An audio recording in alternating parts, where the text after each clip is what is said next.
റോഹിൻഡൻ മിസ്റ്ററിയുടെ swimming lessons എന്നുള്ള short സ്റ്റോറിയാണ് നമ്മൾ ഡിസ്കസ് ചെയ്യുന്നത്. ഇന്ത്യൻ ഇംഗ്ലീഷ് റൈറ്റിങ്ങിലെ ബ്ലോഗ് ഫോർ ഷോർട്ട് സ്റ്റോറി എന്നുള്ള സെഷനിൽ ഒരു സിമ്പിൾ ഷോർട്ട് സ്റ്റോറിയാണ്. ബട്ട് അതിന് ലിറ്ററൽ മീനിങ്ങും മെറ്റഫോറിക് മീനിങ്ങും അബണ്ടൻ്റ് ആയിട്ട് വരുന്ന ഒരു ഷോർട്ട് സ്റ്റോറി കൂടിയാണ്. നമ്മളത് വായിക്കുമ്പോൾ അതിൻ്റെ ഒരു എസ്സേയൊക്കെ ഒരു ആർട്ടിക്കിളൊക്കെ വായിക്കുന്നത് പോലെ നമുക്ക് ഫീൽ ചെയ്യുന്ന, അല്ലെങ്കിൽ ഒരു ഷോർട്ട് സ്റ്റോറിയുടെ ബിഗിനിങ്ങോ മിഡിലോ എൻഡോ അങ്ങനെ ഒരു കൃത്യമായിട്ടുള്ള പാറ്റേൺ ഇല്ലാതെ പക്ഷേ ഫാക്ച്വൽ ഇൻഫർമേഷൻ നമുക്ക് മനസ്സിലാവുന്ന രീതിയിലുള്ള ഒരു ഷോർട്ട് സ്റ്റോറിയാണ് റോഹിൻഡൻ മിസ്റ്ററിയുടെ സ്വിമ്മിംഗ് ലെസൺ എന്ന് പറയുന്നത്. അതിൽ ക്യാരക്ടേഴ്സ് വരുന്നുണ്ട്, 5-6 ക്യാരക്ടേഴ്സ് വരുന്നുണ്ട്. അവരെക്കുറിച്ച് കൂടുതൽ പറയുന്നില്ല, 2-3 കാര്യങ്ങളൊക്കെ മാക്സിമം അവരെ കുറിച്ച് പറയുന്നുള്ളൂ. എങ്കിലും അതിലൂടെ നമുക്ക് വായിക്കാവുന്ന നമുക്ക് ജനറലൈസ് ചെയ്യാവുന്ന കാര്യങ്ങൾ മാത്രമാണ് ഇതിലുള്ളത്. ഒരു ജനറലായിട്ടുള്ള കാര്യങ്ങൾ വെച്ചിട്ട് നമുക്ക് എഴുതാവുന്ന ഒരു സ്റ്റോറിയാണ്. ഫാക്ച്വൽ എലമെൻറ്റ്സ് ഒരുപാടുള്ള ഫാക്റ്റുകൾ കുറവാകും സ്റ്റോറിയൊക്കെ ആകുമ്പോൾ. ബട്ട് ഇതിൽ ഫാക്ച്വൽ എലമെൻറ്റ്സ് കുറച്ച് കൂടുതലാണ്. അതിൻ്റെ ഡയറക്റ്റ് മീനിങ്ങും മെറ്റഫോറിക് മീനിങ്ങും നമ്മൾ മനസ്സിലാക്കണം. നമുക്ക് അത് ത്രൂ ഔട്ട് നമ്മൾ വാച്ച് ചെയ്യുമ്പോൾ മുഴുവനായിട്ട് കേൾക്കുകയാണെങ്കിൽ നമുക്ക് ഈസി ആയിട്ട് ഇതിൻ്റെ സൂപ്പർഫിഷ്യൽ ലെവലും അല്ലെങ്കിൽ ഇതിൻ്റെ ബേസിക് ലെവലൊക്കെ നമുക്ക് ഈസി ആയിട്ട് മനസ്സിലാക്കാൻ കഴിയും. റോഹിൻഡൻ ഇതിൽ 2-3 കൺസെപ്റ്റുകൾ വരുന്നുണ്ട്. ഡയസ്പോറ, അതുപോലെ തന്നെ assimilation, double displacement, fear of dislocation, കുറച്ച് കൺസെപ്റ്റുകൾ വരുന്നുണ്ട്. അതെന്താണെന്ന് മനസ്സിലാക്കിയാൽ നമുക്ക് ഈസി ആയിട്ട് എഴുതാവുന്നതാണ്. റോഹിൻഡൻ മിസ്റ്ററിയെ സംബന്ധിച്ചിടത്തോളം അദ്ദേഹം ഒരു ഡയസ്പോറിക് റൈറ്ററായിരുന്നു, ഇന്ത്യൻ ഡയസ്പോറിക് റൈറ്ററായിരുന്നു. ഡയസ്പോറ എന്ന് പറഞ്ഞാൽ നമുക്കറിയാം, നമ്മൾ ഇന്ത്യൻ ഒറിജിനാണ്. ഇന്ത്യയിൽ ജനിച്ചു അല്ലെങ്കിൽ വേറെ രാജ്യത്ത് ജനിച്ചു, എന്നിട്ട് മറ്റുള്ള രാജ്യത്തേക്ക്, ജന്മനാടല്ലാത്തൊരു രാജ്യത്തേക്ക് ജോലി ആവശ്യാർത്ഥമൊക്കെ പോയിട്ട് അവിടുന്ന് എഴുതുന്ന റൈറ്റേഴ്സിനാണ് നമ്മൾ ഡയസ്പോറിക് റൈറ്റേഴ്സ് എന്ന് പറയുന്നത്. ഫോറിൻ കൺട്രീസിൽ പോയിട്ട് അവിടെ നിന്ന് എഴുതുന്ന അത്തരം ഒരു റൈറ്ററായിരുന്നു റോഹിൻഡൻ മിസ്റ്ററി എന്ന് പറയുന്നത്. അദ്ദേഹം ബോംബെയിലാണ് ജനിച്ചത്. പാർസി റിലീജിയൻ ആയിരുന്നു അദ്ദേഹം, പാർസി ആയിരുന്നു, സൊറോആസ്ട്രിയൻ പാർസി ആയിരുന്നു അദ്ദേഹത്തിൻ്റെ റിലീജിയൻ എന്ന് പറയുന്നത്. അദ്ദേഹം ക്ലറിക്കൽ വർക്കിന് വേണ്ടിയാണ് അദ്ദേഹം പോയത്. ബാങ്കിൽ ക്ലർക്കായിട്ട് ടൊറൻറ്റോ എന്ന് പറയുന്ന കാനഡയിലെ ടൊറൻറ്റോ എന്നുള്ള സിറ്റിയിലേക്കാണ് അദ്ദേഹം ജോലി ആവശ്യാർത്ഥം പോകുന്നത്. അപ്പോൾ എല്ലാവർക്കും ഉള്ളതുപോലെ അദ്ദേഹത്തിൻ്റെ ഒരു ഡ്രീം എന്ന് പറയുന്നത്, പലർക്കും ഉള്ളതുപോലെ മീൻസ് ഒരു അക്കരെ പച്ച എന്നുള്ളൊരു dream, greenery on the other side. നമ്മൾ മറ്റൊരു രാജ്യത്തേക്ക് പോവുകയാണെങ്കിൽ അവിടെ സെറ്റിലാവും, അവിടുന്ന് കൂടുതൽ മണി ഏൺ ചെയ്യാം എന്നൊക്കെയായിരുന്നു അദ്ദേഹത്തിൻ്റെ ഡ്രീം. പക്ഷേ അദ്ദേഹം ഇതിലെ 2 സെറ്റിങ്സ് ആയിട്ടുള്ള ബോംബെയും അതുപോലെ തന്നെ ടൊറൻറ്റോയും, അതായത് കാനഡയും. അപ്പോൾ അങ്ങനെ അദ്ദേഹം കാനഡയിലേക്ക് പോയി ഒരുപാട് ഡ്രീമുമായിട്ട്. ബട്ട് ക്യാഷ് ഉണ്ടായി, പക്ഷേ ക്യാഷിൻ്റെ അപ്പുറം, മണി എന്നതിനപ്പുറം, വെൽത്ത് എന്നതിനപ്പുറം ഒരു സാധനം നമ്മൾ ഡിസ്ലൊക്കേറ്റ് ചെയ്യുമ്പോൾ അത് നമ്മുടെ കൂട്ടുകാരോടൊത്ത് അല്ലെങ്കിൽ നമ്മുടെ കുടുംബക്കാരോടൊത്ത് ജീവിക്കുന്ന ആ ഒരു സാറ്റിസ്ഫാക്ഷൻ നമുക്ക് ഉണ്ടാവില്ല എന്നുള്ളൊരു മെസ്സേജും കൂടിയാണ് നമുക്ക് ഈ ഒരു സ്വിമ്മിംഗ് ലെസൺ കൂടെ അദ്ദേഹം തരുന്നത്. അദ്ദേഹം ഹൈലി എഡ്യൂക്കേറ്റഡ് ആയിരുന്നു. എങ്കിൽ പോലും നമ്മൾ ഫോറിൻ കൺട്രീസിലേക്ക് പോകുമ്പോൾ അല്ലെങ്കിൽ നമ്മൾ മണി മാത്രം പോരാ, നമ്മുടെ ഒരു ഏജും ആയുസ്സും അതുപോലെ തന്നെ വേറെ കുറേ കാര്യങ്ങൾ കുറഞ്ഞു വരുന്നുണ്ട് എന്നുള്ളൊരു മെസ്സേജും കൂടി നമുക്ക് ഇതിലൂടെ വരുത്തരുന്നു. അപ്പോൾ ഇവിടെ സ്വിമ്മിംഗ് ലെസൺ കൊണ്ട് ഉദ്ദേശിക്കുന്നത്, അതിൻ്റെ ഒരു ടൈറ്റിൽ നോക്കാം, fear of swimming. Means literal ലെവലിൽ അതുപോലെ തന്നെ മെറ്റഫോറിക് ലെവലിലും ഇതിൽ പറയുന്നുണ്ട്. അതായത് മറ്റൊരു രാജ്യത്തേക്ക് പോയിക്കൊണ്ട് അവിടെ അഡാപ്റ്റ് ചെയ്യാനുള്ള ഒരു ക്രൈസിസ്, അതിനോട് പൊരുത്തപ്പെടാനുള്ള ഒരു ക്രൈസിസിനെയാണ് ഇവിടെ സ്വിമ്മിങ് കൊണ്ട് ഉദ്ദേശിക്കുന്നത്. സ്വിമ്മിങ് മീൻസ് അവിടെ ലിവ് ചെയ്യാനുള്ള, അവിടെ പൊരുത്തപ്പെട്ട് നമ്മുടെ വാല്യൂസൊക്കെ കോംപ്രമൈസ് ചെയ്തുകൊണ്ട് നമ്മുടെ കൾച്ചർ, നമ്മൾ പഠിച്ചെടുത്ത കൾച്ചർ, അതുപോലെ തന്നെ നമ്മൾ അനുവർത്തിച്ച അനുഷ്ഠാനങ്ങൾ, റിച്വൽസ്, റിലീജിയസ് ആയിക്കോട്ടെ, അതൊക്കെ കോംപ്രമൈസ് ചെയ്തുകൊണ്ട് മറ്റൊരു രാജ്യത്തെ എങ്ങനെ അതിനെ പൊരുത്തപ്പെട്ട് അതിനെ ഓവർകം ചെയ്ത് അവിടെയുള്ള ലിമിറ്റേഷൻസ് ഓവർകം ചെയ്ത് ജീവിക്കുക എന്നുള്ളത്. ഇന്ത്യയിലാണെങ്കിൽ പല മതങ്ങളുണ്ട്, നമുക്ക് എങ്ങനെ അതിനെ ഓവർകം ചെയ്യാമെന്നുള്ള ലെസൺസ് നമ്മൾ പഠിച്ചിട്ടുണ്ട്. സ്വിമ്മിങ് ലെസൺസ് മീൻസ് അതിനെ സർവൈവ് ചെയ്യാനുള്ള ലെസൺസ്. പക്ഷേ മറ്റ് കാനഡയിലും ഇന്ത്യൻ മിസ്റ്ററിയെ സംബന്ധിച്ചിടത്തോളം കാനഡയിൽ അദ്ദേഹം എങ്ങനെയാണ് അതിനെ സർവൈവ് ചെയ്തത് എന്നുള്ള ഒരു ലെസണാണ് അദ്ദേഹം തരുന്നത്. എങ്ങനെ അദ്ദേഹം അഡാപ്റ്റ് ചെയ്തു, എങ്ങനെ അദ്ദേഹം പുതിയൊരു കൾച്ചർ അഡാപ്റ്റ് ചെയ്തു എന്നുള്ള ഒരു ലെസണാണ് അദ്ദേഹം ഇതിലൂടെ തരുന്നത്. സോ ഇതിൽ അസിമിലേഷൻ വരുന്നുണ്ട്. അസിമിലേഷൻ എന്ന് പറഞ്ഞാൽ മറ്റൊരു രാജ്യത്തെ കാര്യങ്ങൾ നമ്മൾ ഒരു ഡോമിനൻ്റ് കൾച്ചർ, ഡോമിനൻ്റ് ആയിട്ട് നിൽക്കുന്ന ഒരു കൾച്ചറിനെ നമ്മൾ ഇമിറ്റേറ്റ് ചെയ്യാം. ബ്രിട്ടീഷുകാർ ഇന്ത്യയിലേക്ക് വന്നപ്പം അവരെ നമ്മൾ പലരും മീൻസ് അതിലേക്ക് ഇൻകോർപ്പറേറ്റ് അവരുടെ ഒരു അക്സെപ്റ്റബിലിറ്റി കിട്ടാൻ വേണ്ടി, അവരുടെ സ്വീകാര്യത കിട്ടാൻ വേണ്ടി നമ്മുടെ കൾച്ചർ കോംപ്രമൈസ് ചെയ്തുകൊണ്ട്, നമ്മുടെ സിറ്റുവേഷൻസ് ഒക്കെ കോംപ്രമൈസ് ചെയ്തുകൊണ്ട്, നമ്മുടെ റിച്വൽസ് കോംപ്രമൈസ് ചെയ്തുകൊണ്ട് അവരിലേക്ക് അത് പകർത്തുക എന്നുള്ളത്, കോപ്പി ചെയ്യുക എന്നതാണ് അസിമിലേഷൻ കൊണ്ട് ഉദ്ദേശിക്കുന്നത്. ഓക്കെ, അപ്പോൾ അങ്ങനെ നമ്മൾ അസിമിലേറ്റ് ചെയ്യുന്നത് നമ്മുടെ ഒരു ഇഷ്ടം കൊണ്ടല്ല, നമുക്കൊരു ആക്സെപ്റ്റബിലിറ്റി കിട്ടാൻ, അല്ലെങ്കിൽ ആ ഒരു കൾച്ചറിൽ നമുക്ക് ഡോമിനൻ്റ് ആയിട്ട് നിൽക്കുന്ന അല്ലെങ്കിൽ മേൽക്കോയ്മയുള്ള കൾച്ചറിൽ നമുക്ക് ആക്സെപ്റ്റബിലിറ്റി കിട്ടൂല എന്നുള്ള ഒരു ഫിയർ കൊണ്ട് നമ്മൾ അസിമിലേറ്റ് ചെയ്യാം. നമ്മുടെ നാഷണൽ ഐഡൻറ്റിറ്റിയൊക്കെ നമ്മൾ സാക്രിഫൈസ് ചെയ്തുകൊണ്ട്. ഓക്കെ, അങ്ങനെ അദ്ദേഹം സ്വിമ്മിങ് ലെസണ് അതിൽ സ്വിം ചെയ്യാൻ വേണ്ടി അദ്ദേഹം പഠിക്കുകയാണ്. മീൻസ് ആ ഒരു കൾച്ചറിൽ അഡോപ്റ്റ് ചെയ്ത് നിൽക്കാൻ വേണ്ടി, സർവൈവ് ചെയ്ത് നിൽക്കാൻ വേണ്ടി അദ്ദേഹം പഠിക്കാൻ വേണ്ടി ശ്രമിക്കുകയാണ്. എത്രത്തോളം സക്സസ്ഫുൾ ആയി എന്ന് അദ്ദേഹം പറയുന്നില്ല. എന്തായാലും നമ്മുടെ ഈ ഒരു ഹോംലാൻഡിൽ നിൽക്കുന്ന അല്ലെങ്കിൽ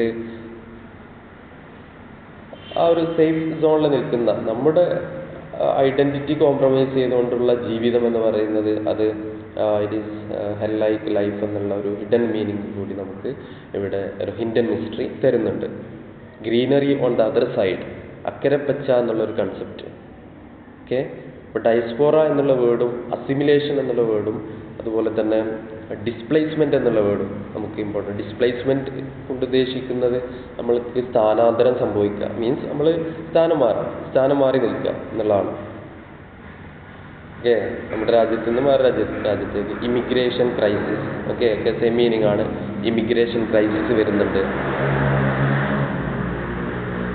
ഡോമിനൻ്റ് കൾച്ചർ നമ്മൾ കോപ്പി ചെയ്യുമ്പോഴുള്ള നമുക്ക് ഉള്ള ഒരു മെൻ്റൽ ക്രൈസിസ് ഇതിൽ വരുന്നുണ്ട്.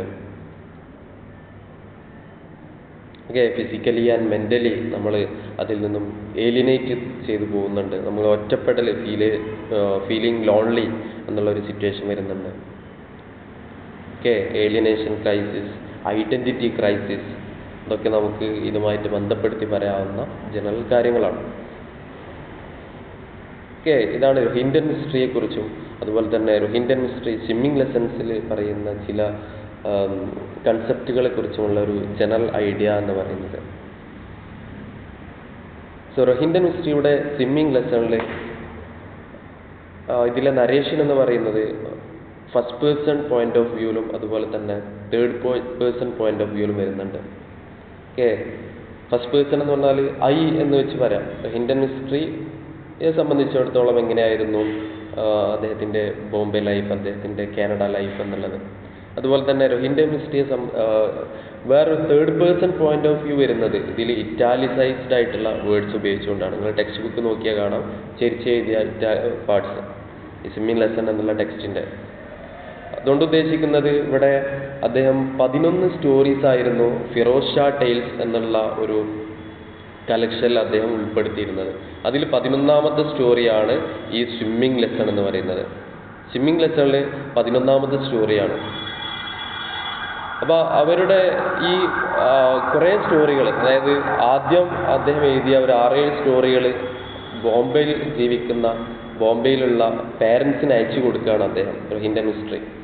അപ്പോൾ പേരൻസിൻ്റെ റിയാക്ഷൻ, പേരൻസ് എങ്ങനെ ഇതിനോട് റിയാക്ട് ചെയ്യുന്നു എന്നുള്ളതാണ് അദ്ദേഹം തേർഡ് പേഴ്സൺ പോയിന്റ് ഓഫ് വ്യൂവിൽ പറയുന്നത്.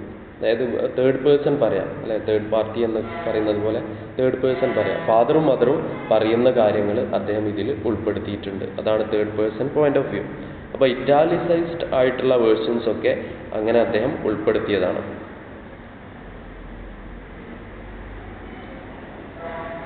സോ നമുക്ക് ആ ഒരു ടെക്സ്റ്റ് ഭാഗം നോക്കിയാൽ നമുക്കത് ക്ലിയർ കട്ടായിട്ട് മനസ്സിലാക്കാൻ കഴിയും.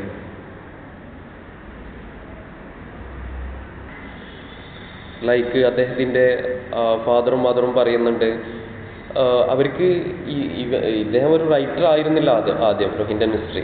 ചില ആളുകളൊക്കെ റൈറ്റേഴ്സ് ആയിപ്പോവും, മീൻസ് അവരുടെ ലോൺലിനെസ് കൊണ്ട് അല്ലെങ്കിൽ ചിന്തകൾ കൊണ്ട് അവർ റൈറ്റേഴ്സ് ആയി മാറുന്ന ആളുകളുമുണ്ട്. അവരുടെ തോട്ട്സ് എങ്ങനെ എക്സ്പ്രസ് ചെയ്യണം, അവരുടെ തോട്ട്സ് എക്സ്പ്രസ് ചെയ്യുമ്പോൾ അവർക്ക് കിട്ടുന്ന റിലാക്സേഷൻ നമുക്ക് കോമൺ ആയിട്ടുള്ള ഒരു കാര്യമാണ്. നമ്മൾ ചിന്തകൾ വല്ലാതെ അലട്ടുമ്പം എഴുതി വെക്കുക എന്നുള്ളതൊരു സൈക്കോളജിക്കൽ ഫാക്റ്റാണ്. നമുക്ക് കൂടുതൽ റിലാക്സേഷൻ കിട്ടുന്ന ഒരു കാര്യമാണ് ഡയറി റൈറ്റിംഗ് എക്സെട്ര. അതുപോലെ ഹിൻഡൻ മിസ്റ്ററി ഒരു റൈറ്റർ ആയിരുന്നില്ല, അദ്ദേഹം അക്കാഡമിക്കലി എക്സലൻ്റ് ആയിരുന്നു. പിന്നീട് അദ്ദേഹം ഡിസ്പ്ലേസ്ഡ് ആയപ്പോൾ, അദ്ദേഹത്തിന് ഉറ്റവരും ഉടയവരും അവരുടെ സാമീപ്യമില്ലാത്തപ്പോൾ, ഡോമിനൻ്റ് വേറൊരു കൾച്ചറിലേക്ക് അദ്ദേഹം ഇൻ്റഗ്രേറ്റ് ചെയ്യാൻ ശ്രമിച്ചപ്പോൾ, ഇൻ്റഗ്രേഷനും ഇതിലൊരു ടീമാണ്, അദ്ദേഹത്തിന് കിട്ടുന്ന ചില തിരിച്ചടികൾ, റിറ്റാലിയേഷൻസ്, അദ്ദേഹത്തിൻ്റെ ഹോപ്സ് എങ്ങനെയാണോ ഷാറ്റർ ചെയ്തത്, മണി എന്നതിലപ്പുറം ലോകമുണ്ട് എന്ന് അദ്ദേഹം മനസ്സിലാക്കുന്ന ആ ഒരു വേളയിൽ അദ്ദേഹം ഒരുപാട് റൈറ്റിങ്സ് കാഴ്ചവെക്കുകയാണ്. ഇങ്ങനെ ഫാദേഴ്സിനും മദേഴ്സിനും ഒക്കെ ഇങ്ങനെ എഴുതും, അങ്ങനെ പാർസലയക്കും ലെറ്റേഴ്സൊക്കെ. ആ ഒരു സമയത്ത് ഇവർ പറയുന്നുണ്ട്, പേരൻസ് പറയുന്നത്, നീ ഒരു റൈറ്ററാണെന്ന് നമുക്ക് അറിയില്ലായിരുന്നു എന്ന് പറയുന്നുണ്ട്. പക്ഷെ അദ്ദേഹം അവിടെ നിന്നൊരു റൈറ്ററായി ഒരുപാട് അവാർഡ്സ് അദ്ദേഹത്തിന് കിട്ടി. സ്വിമ്മിങ് ലെസൺസ് പോലെയുള്ള 11 സ്റ്റോറീസ്. ഓക്കെ, ഇതിൽ ഫാദറിൻ്റെയും മദറിൻ്റെയും ഒപ്പീനിയൻ എന്ന് പറയുന്നത്, ഫാദർ എപ്പോഴും ഇദ്ദേഹത്തെ ക്രിട്ടിസൈസ് ചെയ്യും, മീൻസ് ഒരു പോസിറ്റീവ് ക്രിറ്റിസം. നീ എപ്പോഴും എഴുതുന്നത് ബോംബെയെക്കുറിച്ചാണല്ലോ, നീ ഇപ്പോൾ ജീവിക്കുന്നത് കാനഡയിലാണ്, നീ എപ്പോഴും എഴുതുന്നത് എന്തിനെക്കുറിച്ചാണ്, നീ ഇപ്പോൾ ജീവിക്കുന്നത് കാനഡയിൽ, ടൊറൻറ്റോ, അതിനെക്കുറിച്ച് എന്തൊക്കെയാണ് നിനക്ക് പറയാനുണ്ട്, എത്ര ഹോപ്സ് കൊണ്ടാണ് നീ അങ്ങോട്ട് പോയത്, ഡ്രീംസ് കൊണ്ടാണ് നീ അങ്ങോട്ട് പോയത്, എന്നിട്ടും ഇപ്പോഴും നീ ബോംബെയിലെ കാര്യങ്ങളാണല്ലോ നീ പറയുന്നത്. ഓക്കെ, അദ്ദേഹത്തിൻ്റെ റൈറ്റിങ്സിൽ മൊത്തം അദ്ദേഹത്തിൻ്റെ പാർസി കമ്മ്യൂണിറ്റിയെക്കുറിച്ചും അവർ നേരിടുന്ന പ്രശ്നങ്ങളെക്കുറിച്ചും അല്ലെങ്കിൽ ബോംബെയെക്കുറിച്ചുള്ള പോസിറ്റീവായിട്ടുള്ള കാര്യങ്ങളെക്കുറിച്ചും അദ്ദേഹത്തിൻ്റെ ചൈൽഡ്ഹുഡിനെ കുറിച്ചും, ആ ഒരു ചൈൽഡ്ഹുഡ് നെസ്റ്റാൾജിയ അതിലൊരു തീമാണ്. ആ ഒരു നെസ്റ്റാൾജിയാണ് അദ്ദേഹം എപ്പോഴും പറയുന്നത്, എപ്പോഴും എഴുതുന്നത് അദ്ദേഹത്തിൻ്റെ ഷോർട്ട് സ്റ്റോറീസിൽ. ഫാദറും ഇതിനെ ക്രിട്ടിസൈസ് ചെയ്യുന്നുണ്ട്, പക്ഷെ മദർ അതിനൊരു പോസിറ്റീവ് ഔട്ട്ലുക്കിലാണ് കാണുന്നത്. മദർ പറയുന്നത് ഇറ്റാലിസൈസ്ഡ് വേർഷനിൽ പറയുന്നത്,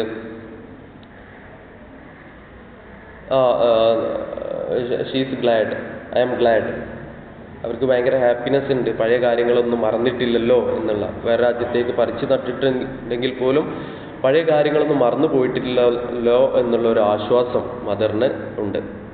ഫാദർ എപ്പോഴും ഇദ്ദേഹത്തെ ഒരു പോസിറ്റീവ് ക്രിറ്റിസം കൊടുക്കുകയാണ്. ചില തിയറീസൊക്കെ പറയാണ് ഫാദർ റൈറ്റിങ്സിൻ്റെ, നീ എഴുതാൻ സമയമെടുക്കും, മീൻസ് നീ മറ്റൊരു രാജ്യത്താണുള്ളത്, അതുകൊണ്ട് തന്നെ നിനക്ക് ആർട്ടിസ്റ്റിക് ഡിസ്റ്റൻസ് ഉണ്ടാവും. ഓക്കെ, വെരി ഇമ്പോർട്ടൻറ്റ്, നിനക്ക് ഒരു ആർട്ടിസ്റ്റിക് ഡിസ്റ്റൻസ് ഉണ്ടാവും, മീൻസ് ഒരു ആർട്ടിസ്റ്റ് കുറച്ച് അഡോപ്റ്റ് ചെയ്യേണ്ടി വരും, കുറച്ച് സർവൈവ് ചെയ്യേണ്ടി വരും എഴുതാൻ വേണ്ടി. ഓൾമോസ്റ്റ് 10 years വരെ എടുക്കും മറ്റൊരു രാജ്യത്തെ കൾച്ചേഴ്സും കാര്യങ്ങളൊക്കെ മനസ്സിലാക്കാൻ, അതുകൊണ്ടായിരിക്കാം നീ എഴുതാത്തത് എന്നൊക്കെ അദ്ദേഹത്തെ പറഞ്ഞിട്ട് കൺവിൻസ് ചെയ്യാൻ ശ്രമിക്കുന്നുണ്ട്. പക്ഷേ അവസാനത്തെ സ്റ്റോറിയിൽ അദ്ദേഹം കുറേയൊക്കെ സ്വിമ്മിങ് ലെസൺസ് പഠിച്ചു, മീൻസ് ജീവിതം അവിടെയുള്ള കൾച്ചർ പഠിച്ചു എന്നാണ്. ഓക്കെ, അങ്ങനെ അപ്രീസിയേറ്റ് ചെയ്യുന്നുണ്ട്. 11th സ്റ്റോറിയിൽ അദ്ദേഹം കൂടുതൽ കൊടുക്കുന്നത് കാനഡയെക്കുറിച്ച് കൂടുതൽ പറയുന്നുണ്ട്, കാനഡയെക്കുറിച്ച് കൂടുതൽ പ്രതിപാദിക്കുന്നുണ്ട്. അതുകൊണ്ട് തന്നെ അദ്ദേഹത്തിന് അപ്രീസിയേഷൻ കിട്ടുന്നുണ്ട് പാരൻസിൻ്റെ അടുത്തുനിന്ന്. അദ്ദേഹം പലപ്പോഴും എഴുതാറുള്ള കാര്യങ്ങൾ, കാനഡയെക്കുറിച്ച് എഴുതാറുള്ള കാര്യങ്ങൾ ഒന്ന് ക്ലൈമറ്റിനെ കുറിച്ചാണ്. ഇവിടുത്തെ ക്ലൈമറ്റ് ഭയങ്കര ക്ലൗഡിയാണ്, അങ്ങനത്തെ കാര്യങ്ങളൊക്കെ ഭയങ്കര മിസ്റ്റ് ഉണ്ട്, അങ്ങനത്തെ കാര്യങ്ങൾ. അപ്പോൾ ഫാദർ ക്രിട്ടിസൈസ് ചെയ്യണേ മിസ്റ്റും ക്ലൗഡിയൊന്നും എനിക്ക് വേണ്ട, എനിക്കറിയണ്ട. മീൻസ് അതൊക്കെ എനിക്ക് ന്യൂസ് ന്യൂസ് റിപ്പോർട്ട് നോക്കിയാൽ അറിയാം. നിന്റെ ജീവിതം അവിടെ എങ്ങനെയുണ്ട്, നീ എവിടെയൊക്കെ പോകുന്നു, നിന്റെ ജോലി എങ്ങനെയുണ്ട്, അതൊന്നും നീ എഴുതുന്നില്ല. നീ വെറും ക്ലൈമറ്റിനെ കുറിച്ചും മറ്റുള്ള ചെറിയ ചെറിയ പെരിഫറൽ ഡീറ്റെയിൽസ് മാത്രമാണ് നീ എഴുതുന്നത്. ഓക്കെ, ഫാദറിനും മദറിനും കൃത്യമായിട്ടുള്ള റോളുണ്ട് ഇതിൽ. സോ ഇതിൽ ക്യാരക്ടേഴ്സായിട്ട് വരുന്നത് നോട്ട് ചെയ്യുക. ഒന്ന് കേഴ്സി ബോയ്സ് എന്ന് പറയുന്ന നരേറ്ററാണ്. ഓക്കെ, റോഹിൻഡൻ മിസ്റ്ററി ഇതൊരു ഓട്ടോബയോഗ്രഫിക്കൽ എലമെൻ്റ് ആയിട്ടാണ് എഴുതുന്നതെങ്കിൽ പോലും ഇതിലെ നരേറ്ററായിട്ട് കൊടുക്കുന്നത് അദ്ദേഹത്തിൻ്റെ എലമെൻറ്റ്സ് തന്നെയാണ്.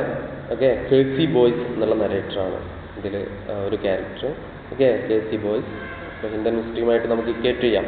അതുപോലെ തന്നെ ഇതിലൊരു പോർച്ചുഗീസ് യങ് വുമൺ ഉണ്ട്, എപ്പോഴും ഗോസിപ്പ് പറയുന്ന പോർച്ചുഗീസ് യങ് വുമൺ ഉണ്ട്. ഓക്കെ, ദെൻ ഒരു ഓൾഡ് മാൻ ഉണ്ട്, ഇൻവാലിഡ് ആയിട്ടുള്ള 76 ഇയർ ഓൾഡ് ആയിട്ടുള്ള ഒരു ഓൾഡ് മാൻ ഉണ്ട്. അതുപോലെ തന്നെ അതിൽ സ്വിമ്മേഴ്സ് ഉണ്ട്, സ്വിമ്മേഴ്സ് ഉണ്ട്, അദ്ദേഹത്തിൻ്റെ കൂടെ സ്വിം ചെയ്യുന്ന. മീൻസ് അവിടെ ലിറ്ററലി അദ്ദേഹം അങ്ങോട്ട് പോകുന്നുണ്ട്, പോണ്ടിൽ ഒരു സ്വിമ്മിംഗ് പൂളിലേക്ക് സ്വിമ്മിങ് പഠിക്കാൻ വേണ്ടി പോകുന്നുണ്ട്. അത് സിംബലൈസ് ചെയ്യുന്നത് ആ ഒരു കൾച്ചറിലേക്ക് അഡോപ്റ്റ് ചെയ്യാൻ അദ്ദേഹം ശ്രമിക്കുന്നുണ്ട്. സ്വിമ്മിംഗ് പൂളാകുമ്പോൾ കുറേ ആളുകൾ മീൻസ് ഡിഫറെൻറ്റ് കൾച്ചേഴ്സിലുള്ള ആളുകളുണ്ട്. പബ്ലിക് സ്വിമ്മിംഗ് പൂളിലേക്ക് അദ്ദേഹം പോകുന്നുണ്ട്. അപ്പോൾ അവിടെ അദ്ദേഹത്തിന് റേസിസ്റ്റ് റിമാർക്കുകൾ കേൾക്കാനിടയാവുന്നുണ്ട്. അവരെ പാക്കി എന്നും അതുപോലെ തന്നെ അതുപോലെ ബ്രൗൺ ഏഷ്യൻ എന്നും ഒക്കെ വിളിച്ചുകൊണ്ട് അവരെ വംശീയമായിട്ട് അധിക്ഷേപിക്കുന്നുണ്ട്. ഓക്കെ, മൈനറായിട്ടുള്ള ഒരു തീമാണ്. റേസിസ്റ്റ് റിമാർക്കുകൾ വരുന്നുണ്ട്, റേസിസം. ഓക്കെ, അതുപോലെ തന്നെ ഇതിലെ ക്യാരക്ടേഴ്സ് നമ്മൾ പറഞ്ഞു ഫാദർ ആൻഡ് മദർ ഇമ്പോർട്ടൻറ്റ് ക്യാരക്ടേഴ്സാണ്. അതുപോലെ തന്നെ ഇതിൽ ബേർത്ത എന്ന് പറയുന്ന ഒരു ക്യാരക്ടർ വരുന്നുണ്ട്. ബെർത്ത എന്നാണ് എഴുതുക, BERTHA. ബേർത്ത എന്ന് പറയുന്നത് ഇവിടെ ആ ഒരു അപ്പാർട്ട്മെൻറ്റിൻ്റെ, അദ്ദേഹം ജീവിക്കുന്ന അപ്പാർട്ട്മെൻറ്റിൻ്റെ ഒരു സൂപ്രണ്ടാണ്, ഒരു ഓണറാണ് ബേർത്ത. കൂടുതൽ ഡീറ്റെയിൽസ് ഒന്നും അവരെക്കുറിച്ചൊന്നും പറയുന്നില്ല, എങ്കിലും നമുക്ക് പെരിഫറലായിട്ട് നോക്കാം. കേഴ്സി ബോയ്സ് ആണ് ഇതിലെ നരേറ്റർ. പോർച്ചുഗീസ് യങ് വുമൺ എന്ന് പറയുന്നത് ഫുൾ ആ ഒരു അപ്പാർട്ട്മെൻറ്റിൽ നടക്കുന്ന ഗോസിപ്പുകളെല്ലാം പറഞ്ഞു നടക്കുന്ന ഒരാളായിട്ടാണ് അദ്ദേഹം കാണുന്നത്, റോഹിൻഡൻ മിസ്റ്ററി കാണുന്നത്. അപ്പോൾ അദ്ദേഹം ഇന്ത്യൻനെസ്സുമായിട്ട് ബന്ധപ്പെടുത്താണ്, ഇന്ത്യയിലെ ഒരു കൾച്ചറുമായിട്ട് അദ്ദേഹം ബന്ധപ്പെടുത്താണ് ഇത്. ബോംബെയിൽ ഇങ്ങനെ ആളുകൾ ഗോസിപ്പുകളൊന്നും പറഞ്ഞു നടക്കില്ല, പക്ഷെ ഇവിടെ ഫുള്ളി ഡിഫറെൻ്റ് ആണ്. മീൻസ് അദ്ദേഹത്തിന് ഒരു ഇന്ത്യ എന്നുള്ളതൊരു ഗോൾഡൻ പ്ലേസ് ആയിട്ട് തോന്നുകയാണ് ഇതിനെ സംബന്ധിച്ചിടത്തോളം, കാനഡയെ സംബന്ധിച്ചിടത്തോളം. എൻ്റെ ഹോംലാൻഡ് ആയിരുന്നു ബ്യൂട്ടിഫുൾ, അവിടെ ഒരുപാട് ഡിഫറൻസസുകൾ ഉണ്ടെങ്കിലും ടോളറൻസ് ഉണ്ടായിരുന്നു, സഹിഷ്ണുത ഉണ്ടായിരുന്നു ആളുകൾക്ക് എന്ന് അദ്ദേഹം പറയാണ്. പോർച്ചുഗീസ് യങ് വുമൺ എല്ലാ ആളുകളെക്കുറിച്ചും ഏഷണി, പരദൂഷണം, മീൻസ് എല്ലാ കാര്യങ്ങളും പോസിറ്റീവായിട്ടുള്ള കാര്യങ്ങളും നെഗറ്റീവായിട്ടുള്ള കാര്യങ്ങളും എപ്പോഴും ഭയങ്കര ടോക്കറ്റീവ് ആയിരുന്നു. അതുപോലെ ഇതിലൊരു ഇൻവാലിഡ് ഓൾഡ് മാൻ ഉണ്ട്, കുറച്ച് ഏജ്ഡ് ആയിട്ടുള്ള 76 ഇയർ ആയിട്ടുള്ള ഓൾഡ് മാൻ ഉണ്ട്. ഇദ്ദേഹത്തെക്കുറിച്ച് റോഹിൻഡൻ മിസ്റ്ററി പറയുന്നത്, ഈ ഓൾഡ് മാൻ എന്ന് പറയുന്നത് ഒരു പോസിറ്റീവ് ഔട്ട്ലുക്കാണ്. ഇവിടെ ആകെ ഒരു അദ്ദേഹത്തിന് ഇഷ്ടപ്പെട്ട ഒരു ക്യാരക്ടർ എന്ന് പറഞ്ഞത് ഇവിടെ ഓൾഡ് മാനാണ്. കാരണം ഓൾഡ് മാനെ കണ്ടപ്പോൾ അദ്ദേഹത്തിൻ്റെ ഗ്രാൻഡ് ഫാദറിനെ പോലെ, അദ്ദേഹത്തിൻ്റെ മരണപ്പെട്ട ഗ്രാൻഡ് ഫാദറിനെ പോലെയുള്ള ഒരാളായിട്ട് അദ്ദേഹത്തിന് തോന്നി. ഇദ്ദേഹത്തിന് അതായത് ഗ്രാൻഡ് ഫാദറിന് പാർക്കിൻസൺ ഡിസീസ് ഉണ്ടായിരുന്നു. അദ്ദേഹത്തെ കെയർ ചെയ്ത ആ കാലഘട്ടമൊക്കെ അദ്ദേഹത്തിന് തോന്നുകയാണ്. അപ്പോൾ ഓൾഡ് മാൻ്റെ സവിശേഷത എന്ന് പറഞ്ഞത് ആര് കിട്ടിയാലും അദ്ദേഹം വെറുതെ വിടില്ല, ഭയങ്കര ടോക്കറ്റീവ് ആയിരുന്നു. അതുപോലെയായിരുന്നു തൻ്റെ ഗ്രാൻഡ് ഫാദറും. ഓസ്റ്റിയോപോറോസിസ് എന്ന് പറയുന്ന രോഗം അവർക്കുണ്ടായിരുന്നു. ഈ ഓൾഡ് മാൻ്റെ പേരറിയാൻ വേണ്ടി ലേറ്റർ അദ്ദേഹം ശ്രമിക്കുന്നുണ്ട്. പക്ഷേ അദ്ദേഹം തന്നെ ചോദിക്കുകയാണ്, അതായത് റോഹിൻഡൻ മിസ്റ്ററി തന്നെ ചോദിക്കുകയാണ്, ഞാൻ എന്തുകൊണ്ട് ഇത്രയൊക്കെ അദ്ദേഹത്തോട് സംസാരിച്ചിട്ട് ഞാൻ അദ്ദേഹത്തോട് പേര് ചോദിച്ചില്ല. നമുക്ക് സംഭവിക്കാറുണ്ട്, നമ്മൾ ഒരുപാട് സമയം ഒരാളോട് സംസാരിക്കുമ്പോൾ, അല്ലെങ്കിൽ സ്ട്രേഞ്ച് ആയിട്ടുള്ള പ്ലേസിൽ ട്രെയിനിലോ, അല്ലെങ്കിൽ നമുക്ക് കംഫർട്ടബിൾ ആയിട്ടുള്ള ഒരാളോട് കുറേ നേരം സംസാരിച്ച് കഴിഞ്ഞ് അതൊരു നേരം പോക്ക് മാത്രമായിട്ട് നമ്മൾ കാണുന്ന ചില അവസരങ്ങളുണ്ട്. നമ്മളെ പേര് പോലും ചോദിക്കാതെ പിന്നീട് നമുക്ക് മനസ്സിലാവാം പേര് ചോദിച്ചിട്ടില്ലല്ലോ എന്നുള്ളത്. അപ്പോൾ അദ്ദേഹത്തോട് പേര് ചോദിക്കാൻ തുനിഞ്ഞപ്പോൾ, സ്വിമ്മിങ് ലെസൺ മീൻസ് അദ്ദേഹത്തിൻ്റെ ജീവിതം പഠിക്കാൻ ശ്രമിച്ചപ്പോൾ, അല്ലെങ്കിൽ അദ്ദേഹത്തിൻ്റെ പേര് മാത്രം ചോദിക്കാൻ അദ്ദേഹം വിട്ടുപോയി. Hint mystery. ഓക്കെ, അവരുടെ ഡോട്ടർ നല്ല പരിപാലിക്കുന്നുണ്ട്. ഓൾഡ് മാനെ, അപ്പാർട്ട്മെൻറ്റിൻ്റെ അടുത്ത് ജീവിക്കുന്ന ഓൾഡ് മാനെ നല്ല പരിപാലിക്കുന്നുണ്ട്. അങ്ങനെ ഒരിക്കലും അവർ ഹോസ്പിറ്റലിലേക്ക് പോവാണ്.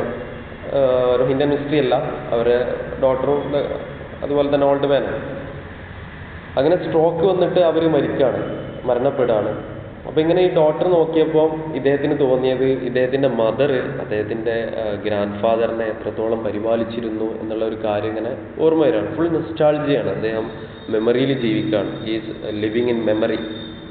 എപ്പോഴും മെമ്മറിയിൽ ജീവിക്കുക മീൻസ് ആ ഒരു golden past, old is gold എന്നുള്ള ഒരു കാര്യം അദ്ദേഹത്തിന് വരികയാണ്. അപ്പോൾ പ്രസൻറ്റിൽ അദ്ദേഹം ജീവിക്കുന്നേ ഇല്ല. അപ്പോൾ ഇതിൻ്റെ ഒരു പ്രത്യേകത എന്ന് പറഞ്ഞത് he's switching back and fourth. അതായത് പാസ്റ്റ് സ്റ്റോറി എഴുതുമ്പോൾ ഇത് ഭയങ്കര ഒരു യുണീക്ക് സ്റ്റൈലാണ് അദ്ദേഹം എഴുതിയത്. ചിലപ്പോൾ അദ്ദേഹം പാസ്റ്റിലേക്ക് പോകും, ചിലപ്പോൾ അദ്ദേഹം പ്രസൻറ്റിലെ കാര്യങ്ങൾ കുറച്ചേ പറയുന്നുള്ളൂ. മീൻസ് കാനഡയിലെ കാര്യങ്ങൾ കുറച്ചേ അദ്ദേഹം പറയുന്നുള്ളൂ. അതിൻ്റെ മീനിങ് എന്ന് പറഞ്ഞത് ഇപ്പോഴത്തെ പ്രസൻറ്റ് സിറ്റുവേഷൻ എന്ന് പറയുന്നത് കട്ടപ്പുകയാണ്. മീൻസ് അത്രത്തോളം അദ്ദേഹത്തിന് വിവരണാതീതമായിട്ട് എഴുതാനില്ല. പക്ഷേ അദ്ദേഹത്തിന് വാ തോരാതെ സംസാരിക്കാൻ കഴിയും അദ്ദേഹത്തിൻ്റെ ആ ഒരു ഗോൾഡൻ പാസ്റ്റിനെ കുറിച്ച്. സോ ഇപ്പോൾ പ്രസൻ്റ്ലി കാനഡയെ കുറിച്ച് സംസാരിക്കുമ്പോൾ അദ്ദേഹത്തിന് കൂടുതൽ സംസാരിക്കാനില്ല എന്നുള്ളതായിരുന്നു ഫാദറും മദറും എപ്പോഴും ക്രിട്ടിസൈസ് ചെയ്തിരുന്നത്. അതിൻ്റെ റീസൺ എന്ന് പറയുന്നത് അദ്ദേഹത്തിന് ഹോം സിക്നെസ്, അദ്ദേഹം ആ ഒരു ഫീൽ അറ്റ് ഹോം എന്നുള്ള ആ ഒരു കാര്യം അദ്ദേഹത്തിന് കാനഡയിൽ തോന്നുന്നില്ല. അദ്ദേഹത്തിൻ്റെ ഹോപ്സൊക്കെ ഷേറ്ററായി പോവാണ്. അപ്പോൾ ഇറ്റാലിസൈസ്ഡ് വേർഷനിൽ പറയുന്ന കാര്യങ്ങളൊക്കെ അദ്ദേഹം പാസ്റ്റിലേക്ക് പോയിക്കൊണ്ട് സ്വിച്ചിങ് ബാക്ക് ആൻഡ് ഫോർത്ത്, ഒരു യുണീക്ക് നരേറ്റീവ് സ്റ്റൈലാണ്. ഓക്കെ, ഇതിൻ്റെ വിവരണ ആ ഒരു സ്റ്റൈൽ എന്ന് പറയുന്നത്. അതുപോലെ തന്നെ ഈ ഒരു ഓൾഡ് മാൻ എപ്പോഴും വാ തോരാൻ സംസാരിക്കുമെന്ന് പറഞ്ഞു. അതുപോലെ അദ്ദേഹത്തിൻ്റെ ചില പോസിറ്റീവ് ക്വാളിറ്റീസാണ് അദ്ദേഹം പറയുന്നത്, ഗ്രാൻഡ് ഫാദറിനെ പോലെ ഓർമ്മിപ്പിക്കുന്ന കാര്യങ്ങൾ. അതുപോലെ ഇതിലെ ക്യാരക്ടറാണ്. ഇതിൽ അദ്ദേഹം പൂളിലേക്ക് പോകുമ്പോൾ, സ്വിമ്മിങ് പഠിക്കാൻ വേണ്ടി പോകുമ്പോൾ ലിറ്ററലി അദ്ദേഹം പോകുന്നുണ്ട്. മെറ്റഫോറിക്കലി നമ്മൾ നോക്കുകയാണെങ്കിൽ ജീവിക്കാൻ പഠിക്കുക, അല്ലെങ്കിൽ അവരുടെ വൈറ്റ് കൾച്ചർ അഡോപ്റ്റ് ചെയ്യാൻ പഠിക്കുക എന്നുള്ളതാണ്, സിമുലേറ്റ് ചെയ്യാൻ പഠിക്കുക എന്നുള്ളത്. രണ്ട് മീനിങ് വരുന്നുണ്ട്. അപ്പോൾ അങ്ങനെ അദ്ദേഹം ഒരിക്കലും സ്വിമ്മിംഗ് പൂളിലേക്ക് പോകുമ്പോൾ അവിടെ കനേഡിയൻ കോ സ്വിമ്മേഴ്സ് ഇദ്ദേഹത്തെ നോക്കിക്കൊണ്ട് ബ്രൗൺ ഏഷ്യൻ എന്ന് പറഞ്ഞുകൊണ്ട് അദ്ദേഹത്തെ റിമാർക്ക് ചെയ്യുന്നുണ്ട്. സോ ഇതൊരു ഇൻസൾട്ടായിട്ടാണ് അദ്ദേഹത്തിന് ഫീൽ ചെയ്യുന്നത്. ഒരു ഇൻസൾട്ട് റിമാർക്ക് തന്നെയായിരുന്നു. ഇപ്പോൾ റേസിസം ഇതിൽ തീം വരുന്നുണ്ട്. ബേർത്ത എന്ന് പറയുന്ന ക്യാരക്ടറിനെ കുറിച്ച് കൂടുതൽ അവർ പറയുന്നില്ല, എപ്പോഴും ഷൗട്ട് ചെയ്യുന്ന ഒരു ക്യാരക്ടറായിട്ട് അവർ പറയുന്നുള്ളൂ. മീൻസ് കുറച്ച് കാര്യങ്ങൾ മാത്രമേ അവർക്ക് കാനഡയെക്കുറിച്ച് പറയാനുള്ളൂ, കാനഡയിലെ ജനങ്ങളെക്കുറിച്ച് പറയാനുള്ളൂ. പക്ഷേ പിന്നീട് ലേറ്റർ ഓൺ അദ്ദേഹം ശ്രമിക്കുന്നുണ്ട് കാനഡയെക്കുറിച്ച് കൂടുതൽ അറിയാൻ. മീൻസ് ഇനി അങ്ങനെ ചെയ്തേ പറ്റൂ, എങ്കിൽ മാത്രമേ എനിക്ക് ഈ ഒരു കൾച്ചറിൽ ഒരു ആക്സെപ്റ്റബിലിറ്റി കിട്ടുള്ളൂ എന്നുള്ള ഒരു ഇതിൽ ഒരു സർവൈവിങ് ലെസൺ അദ്ദേഹം ഇവിടെ ഇൻ്റഗ്രേറ്റ് ചെയ്യാൻ വേണ്ടി ശ്രമിക്കുകയാണ്.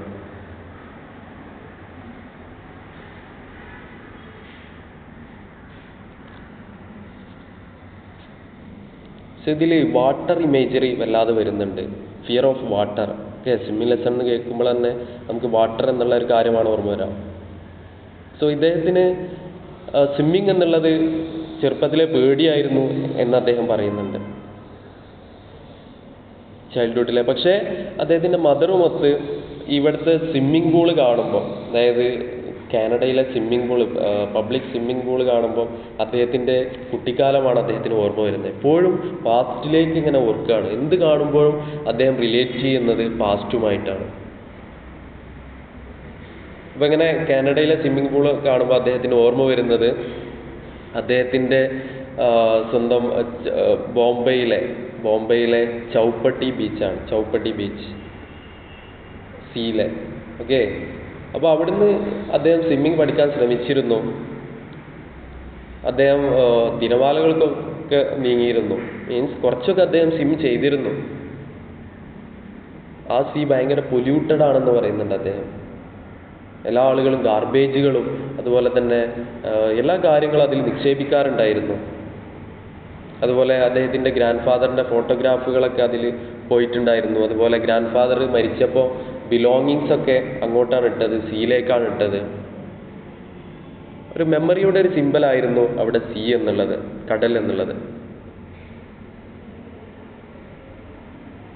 അങ്ങനെ അദ്ദേഹം ഈ ഒരു ചൗപ്പട്ടി ബീച്ചിനെ കുറിച്ച് സംസാരിക്കുന്നത് ഭയങ്കര ഫിൽത്തി വാട്ടർ ആയിരുന്നു, ഡേർട്ടി ആയിരുന്നു, എങ്കിൽ പോലും അദ്ദേഹം നീന്തിയിരുന്നു. മീൻസ് ഇന്ത്യ ഈ ഒരു സ്ഥലം എന്നെ കുറിച്ച് ഡേർട്ടി ആണെങ്കിൽ പോലും അതിന് ഡേർട്ടി സൈഡ് ഉണ്ടായിരുന്നു, പോസിറ്റീവ് സൈഡ് ഉണ്ടായിരുന്നു. മീൻസ് റിലീജിയസ് റിച്വൽസ് ഒക്കെ സീ ഒരു സാക്രഡ് പ്ലേസ് ആയിട്ടാണ് കാണുന്നത്. സോ അദ്ദേഹം പറയുകയാണ് ചൗപ്പട്ടി ബീച്ച് ഇതിലും ഭേദമായിരുന്നു ഈ കാനഡയിലെ സ്വിമ്മിംഗ് പൂളിനേക്കാൾ.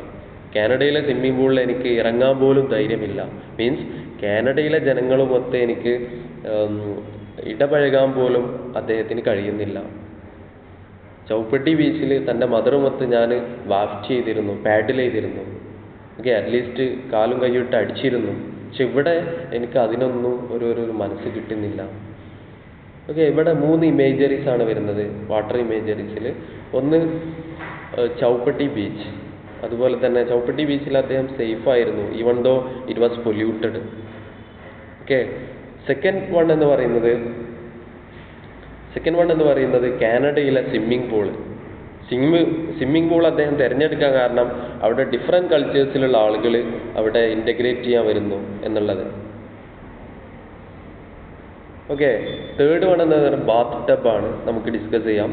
ഈ സ്വിമ്മിംഗ് പൂളിൽ അദ്ദേഹം പോകുമ്പോൾ, സ്വിമ്മിംഗ് പൂളിൽ ഒരു ദിവസം അദ്ദേഹം പോയപ്പോൾ നേരത്തെ ജോക്ക് ചെയ്തു എന്ന് പറഞ്ഞു. പിന്നീട് ഒരു സന്ദർഭത്തിൽ അദ്ദേഹം വളരെ ഡിസ്റ്റൻസിൽ നിന്നും 2 സ്ത്രീകളെ വാച്ച് ചെയ്യാണ്, 2 ലേഡീസിനെ വാച്ച് ചെയ്യാണ്. ഇവർ മിഡിൽ ഏജ്ഡ് ആണ്. അപ്പോൾ അങ്ങനെ ഡിസ്റ്റൻസിൽ നിന്ന് വാച്ച് ചെയ്തപ്പോൾ അദ്ദേഹത്തിന് ഭയങ്കര ബ്യൂട്ടിഫുൾ ആയിട്ട് തോന്നി. കുറച്ച് ഇറോട്ടിക് തിങ്സ് വരുന്ന ഒരു കാര്യങ്ങൾ അദ്ദേഹം ഇതിൽ പറയുന്നുണ്ട്.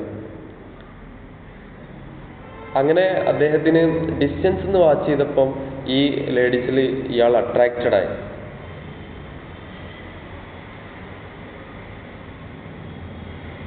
സെക്ഷുവലി അട്രാക്റ്റഡ് ആയി. എങ്കിൽ പോലും പിന്നീട് അവർ അടുത്തേക്ക് വന്നപ്പോൾ, ഒരു ക്ലോസർ ആംഗിളിൽ വന്നപ്പോൾ അദ്ദേഹത്തിന് ഒരു ബാഡ്നെസ്, നേരത്തെ തോന്നിയ ഒരു അട്രാക്ഷൻ അദ്ദേഹത്തിന് ഫീൽ ചെയ്യുന്നില്ല. ഓക്കെ, അവർ സൺബാത്ത് നടത്തുകയായിരുന്നു അവർ ലേഡീസ് എന്ന് പറയുന്നത്, ഇൻ ബിക്കിനി സൺബാത്തിങ്.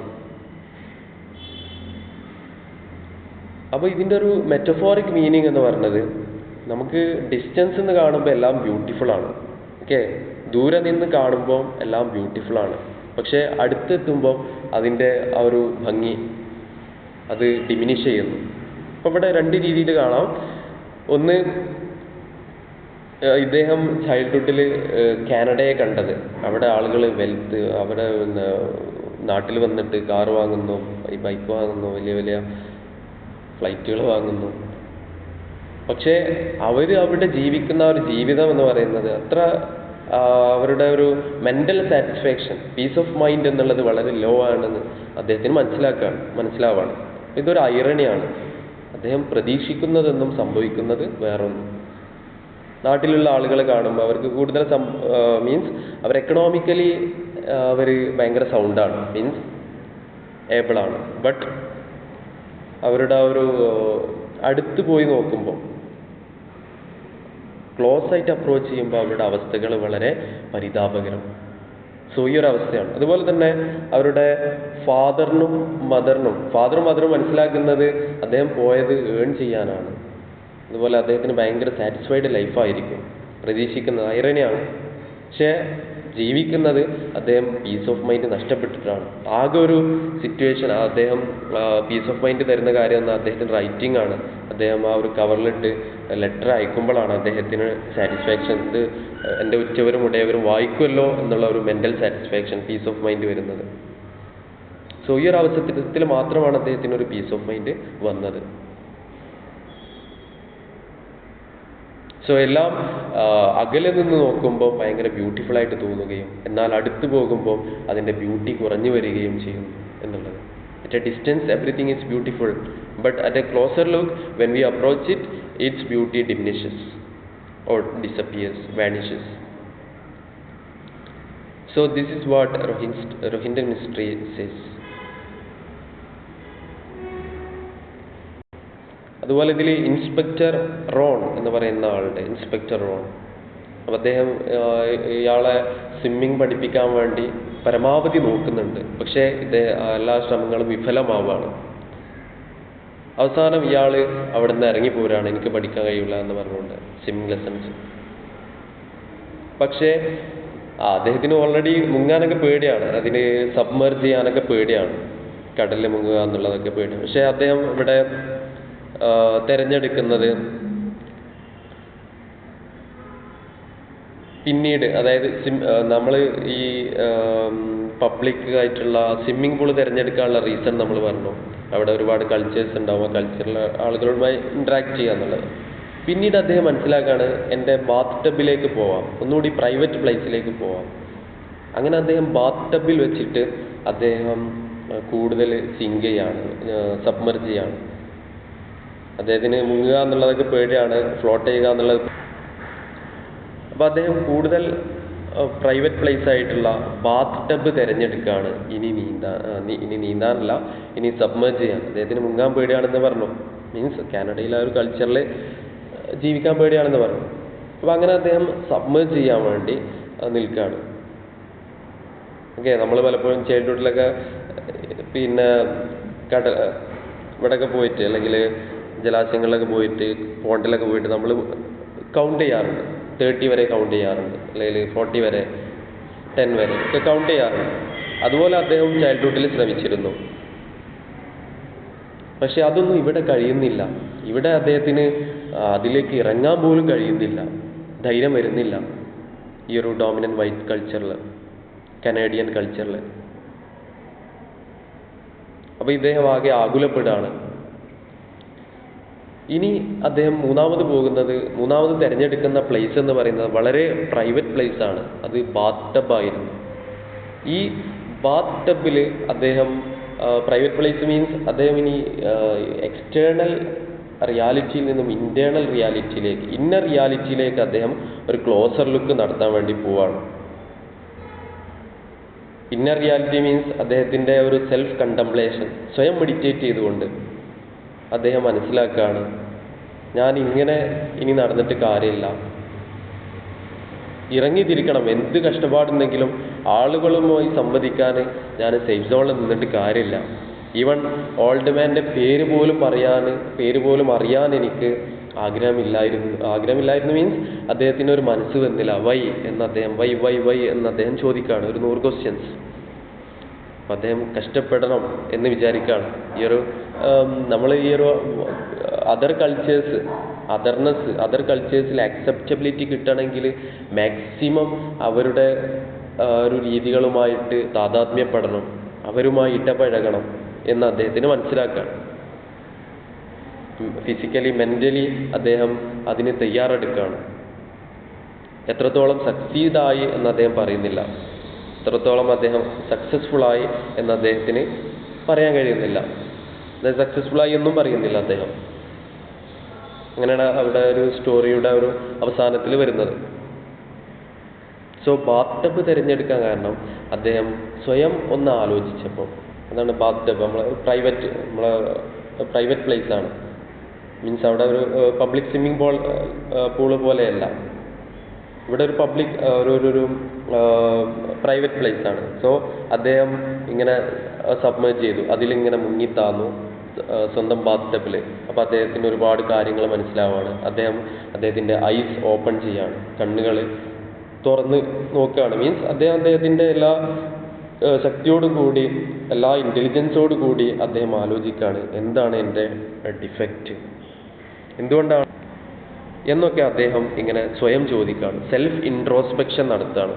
ഓക്കെ, ബാദ്ദബ് എന്ന് കേൾക്കുമ്പോൾ നമുക്കൊരു സെൽഫ് ഇൻട്രോസ്പെക്ഷൻ എന്ന് ഹൈഫനിട്ട് നമുക്കവിടെ എഴുതാൻ കഴിയണം.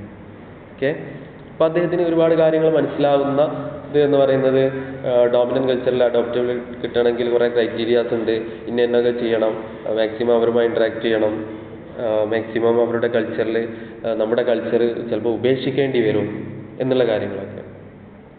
ഓക്കെ, അപ്പോൾ ഇതിൽ അങ്ങോട്ടും ഇങ്ങോട്ടും സ്വിച്ചിങ് ബാക്ക് ആൻഡ് ഫോർത്ത്, പാസ്റ്റും പ്രസൻറ്റും തമ്മിലുള്ള ഒരു കമ്പാരിസൺ വരാണ്.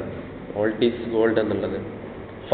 ഫാദർ എപ്പോഴും അദ്ദേഹത്തോട് പറയാറുണ്ടായിരുന്നു, നീ റിലീജിയസ് റിച്വൽസ് മുടക്കാതെ ചെയ്യണം, നീ ഒരു പാർസി ഐഡൻറ്റിറ്റിയാണ്, നിൻ്റെ പാർസി ഐഡൻറ്റിറ്റി ബോംബെയിലുള്ള കാര്യങ്ങൾ മാത്രമേ നീ പറഞ്ഞിട്ടുള്ളൂ, പാർസികൾക്ക് അത്ര കഷ്ടപ്പാടുകളൊന്നും ഇല്ലായിരുന്നു നീ പറഞ്ഞത്ര ബോംബെയിൽ എന്ന് അദ്ദേഹം ഫാദർ അങ്ങോട്ട് പറയുന്നുണ്ട്. എപ്പോഴും പാർസി ഐഡൻറ്റിറ്റിയെക്കുറിച്ചും അവിടെയുള്ള ആളുകളെക്കുറിച്ചും നൈബേഴ്സിനെ കുറിച്ചൊക്കെ അദ്ദേഹം പുകഴ്ത്തി പറയാറുണ്ടായിരുന്നു. ഈ കേസി ബോയ്സ് എന്ന് പറയുന്ന നരേറ്റർ. മീൻസ് ഇവിടെ നൈബേഴ്സ് എന്ന്, ഈ അപ്പാർട്ട്മെൻറ്റിലെ നൈബേഴ്സ് എന്ന് പറഞ്ഞാൽ ഗോസിപ്പുകൾ പറഞ്ഞ് നടക്കുകയാണ്, എക്സെപ്റ്റ് ഇൻ ഓൾഡ് മാൻ, അദ്ദേഹത്തിൻ്റെ ഒരു ഔട്ട്ലുക്ക്. സോ ഇതൊക്കെയാണ് അദ്ദേഹം ഇതിൽ ഈ സ്വിമ്മിംഗ് ലെസണിൽ അദ്ദേഹം പ്രതിപാദിക്കുന്നത്. അതുപോലെ പാർസി ഐഡൻറ്റിറ്റി അദ്ദേഹം മറന്നു എന്നുള്ള ഒരു ഇംപ്രഷൻ അദ്ദേഹത്തിൻ്റെ ഫാദറിന് വരികയാണ്.